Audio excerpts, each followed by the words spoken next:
चौकामध्ये नवयुवक विद्यार्थी संघटना आणि काँग्रेसच्या वतीनं दरवर्षीप्रमाणे यंदाही गुढीपाडव्याच्या मुहूर्तावर 61 फूट उंच भव्यदिव्य गुढी उभारण्यात आली। विशेष म्हणजे पारंपरिक घरगुती गुढीप्रमाणेच या गुढीचंही पूजन विधिवत करण्यात आलं असून या कार्यक्रमाला काँग्रेस नेत्या माजी मंत्री यशोमती ठाकूर, माजी मंत्री डॉ. सुनील देशमुख यांच्यासह विविध क्षेत्रातले मान्यवर उपस्थित होते।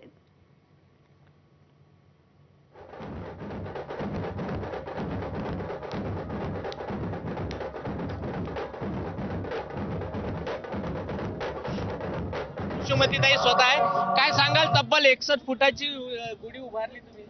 गुढी आहे आज अशी धारणा आहे की निसर्गाची सुरुवात आजपासून झाली होती आणि आता नवीन पालवी फुटत असते। आम्हाला आठवतंय की आमच्या आई आम्हाला कडुलिंबाची गोळी आणि गुळ आजच्या दिवस खायला देतात।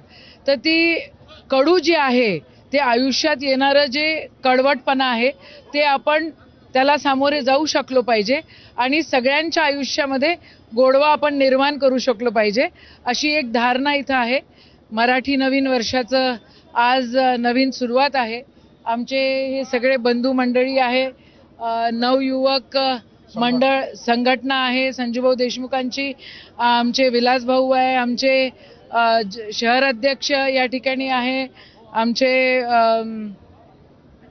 सर्व अनिल भाऊ या ठिकाणी आहे, आमच्या महिला काँग्रेसच्या अध्यक्षा इथे आहेत आणि सगळ्यांनी मिळून इथं आज गुढीचं सेलिब्रेशन दरवर्षी करतात।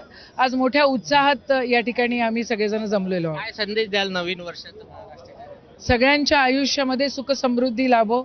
सगळ्यांच्या आयुष्यातला जो कडवटपणा आहे, खास करून जे सत्तेत बसलेले आहेत त्यांच्या मनामध्ये जो कडवटपणा आहे की देव त्यांना शक्ती देव आणि तो कडवटपणा त्यांच्या आयुष्यातला त्यांच्या मनातला निघून जावं आणि आम्हाला तो कडवटपणा झेलण्याची ताकद द्यावं। या होत्या यशोमतीताई ठाकूर। कॅमेरामॅन अमोल देशमुखचा प्रणय निर्बाण, एबीपी माझा, अमरावती। आणि दिल्लीतील नवीन महाराष्ट्र सदनात गुढीपाडवा आणि मराठी नववर्षाचं स्वागत करण्यात आलं।